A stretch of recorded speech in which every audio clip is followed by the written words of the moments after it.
தியானம் 19. ஆத்தும நேசரின் காது கன்னம்.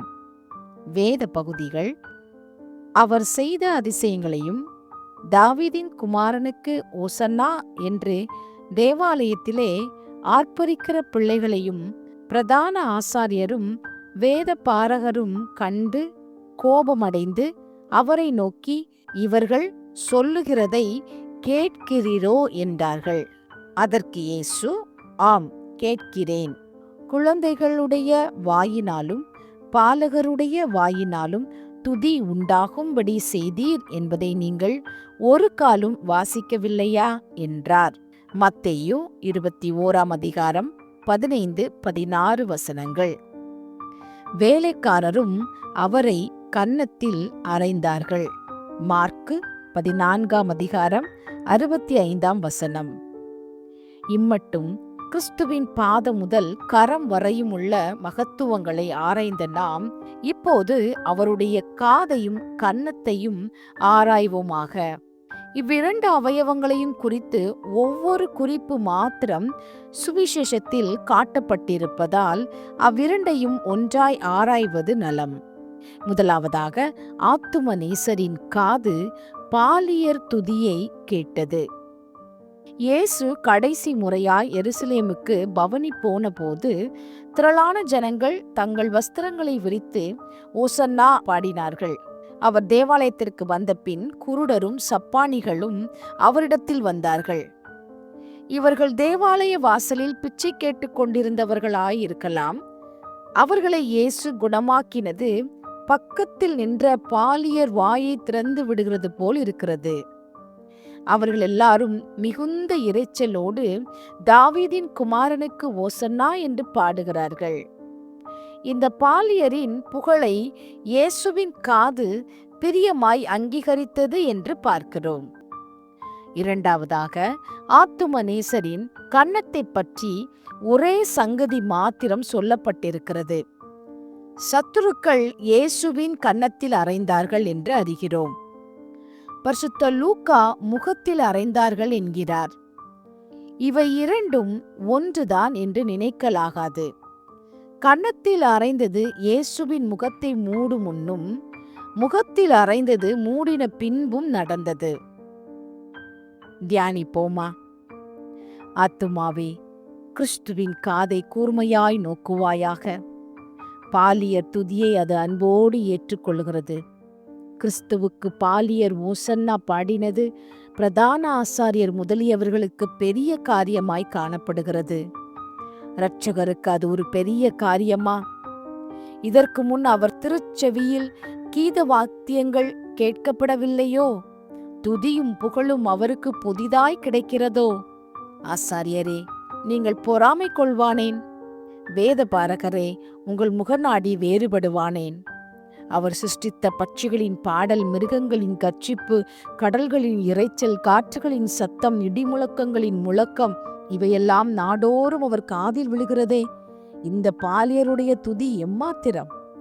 தேவதூதர் அனைவரும், பரமண்டலங்களும் அவைகளில் உள்ள அதிகாரங்கள் அனைத்தும், கேருபீன்களும் சேராபீன்களும் ஓயாமல் புகழ்ந்து போற்றின. இன்ப நாதங்களை கேட்ட காதுக்கு இந்த பாலியருடைய கீதம் சிறந்ததோ? அல்ல, அல்ல. ஆத்துமாவே, நான் பாடுகிறது பெரிதல்ல. என் இரட்சகர் அதை ஏற்றுக்கொள்ளுகிறதே பெரிய காரியம். நான் இப்போதுதான் மறுபடியும் பிறந்த பாலகனாயிருக்கிறேன். அவர் என் குரலையாவது இலக்கண விதியையாவது கவனிக்கிறதில்லை. என் மதலை, ஆத்துமாவின் ஸ்தோத்திரத்தை அவர் இன்பமாய் கேட்கிறார். உலகம் என்னை எப்படி கடிந்து கொண்டாலும் நான் அது நிமித்தம் கலங்கி என் துதியை நிறுத்த மாட்டேன். என் ஆத்தும அந்த கரணங்களாகிய வீணைகளை, சுரமண்டலங்களே, தம்புர்களே, கைத்தாளங்களே, எக்காலங்களே, நாதசுரங்களே, எழும்புங்கள். என் 10 நரம்பு வீணைகளே, என் நரம்பு சுரமண்டலங்களே, நீங்கள் அனைவரும் ஏகமாய் கூடி தெய்வீக இரட்சகராகிய இயேசுவை துதியுங்கள். அவருக்கு இப்பொழுதே ஓசன்னா பாடுங்கள், அவர் கேட்கட்டும். ஸ்திரீயின் வித்தவருக்கு ஓசன்னா, இம்மானுவேலருக்கு ஓசன்னா, அதிசயமானவருக்கு ஓசன்னா, ஆலோசனைக்காரருக்கு ஓசன்னா, கர்த்தத்துவ ராஜருக்கு ஓசன்னா, கன்னிமரி மைந்தருக்கு ஓசன்னா, பேயை அழித்தவருக்கு ஓசன்னா, சாவை ஜெயித்தவருக்கு ஓசன்னா, நரகம் அடைத்தவருக்கு ஓசன்னா, மோட்சம் திறந்தவர்க்கு ஓசன்னா, ஓசன்னா, ஓசன்னா. ஓசன்னா பாடி உள்ள மகிழுகிற நான் புலம்பி ஒப்பாரி சொல்லத்தக்க ஒரு விஷயம் உண்டு. என் இரட்சகருடைய கன்னம் அடிபட்டது. அவருடைய முக அழகெல்லாம் மாறி போயிற்று. ரோஜாவின் மலர்ந்த மலரைப் போல் இருந்த கன்னம் என்ன பாடுபட்டது. எல்லா மனுப்புத்திரரிலும் மகா அழகுள்ள என் நேசருடைய கன்னம் சத்துருக்களின் அறைகளால் இரத்தமயமாய் இருக்கிறது. சகல ஜாதிகளாலும் இச்சிக்கப்படத்தக்கவர் இவ்வளவு அலங்கோலப்பட்டார். இதெல்லாம் என் பாவத்தால் உண்டானதென்று உணர்கிறேன். நான் என் சரீரத்தின் முக அழகையும் கன்னத்தின் பளபளப்பையும் அநேக பாவங்களுக்கு காரணமாக்கி கொண்டதால் என் இரட்சகருடைய கன்னத்தில் அறை விழுந்தது. என் கன்னம் என்னை நேசிக்கிறவர்களின் முத்தத்தை கண்டதே அன்றி அடிகளை கண்டதில்லை. இரட்சகா, உம்முடைய கன்னத்தை வேலைக்காரர் அறைந்து காயப்படுத்தினார்கள். பிலாத்துவே, நீயாவது அறைந்தாலும் தோன்றாதே. உன் வேலைக்காரரையாவிட்டு என் இயேசுவின் கன்னத்தில் அறைந்தாய். நீயல்ல, நான் தான் காரணன். நீயல்ல, நான் தான் காரணன். பாவி துதியை ஏற்றுக்கொள்ளும் காதே முத்தமிடுகிறேன். பாவிக்காய் அடிபட்ட திருக்கரமே முத்தமிடுகிறேன். ஜெபிப்போமா.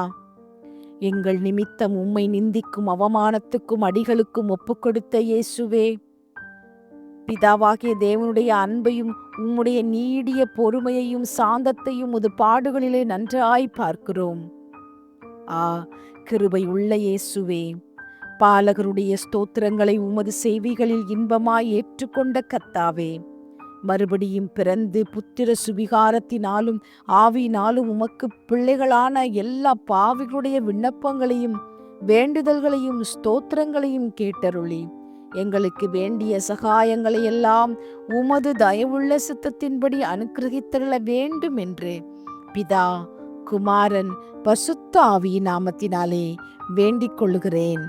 ஆமேன், ஆமேன். அடிக்கப்பட்ட ஆட்டுக்குட்டியானவர் வல்லமையையும் ஐஸ்வர்யத்தையும் ஞானத்தையும் பலத்தையும் கனத்தையும் மகிமையையும் ஸ்தோத்திரத்தையும் பெற்றுக்கொள்ள பாத்திரராயிருக்கிறார். அல்லேலூயா, அல்லேலூயா, ஆமேன்.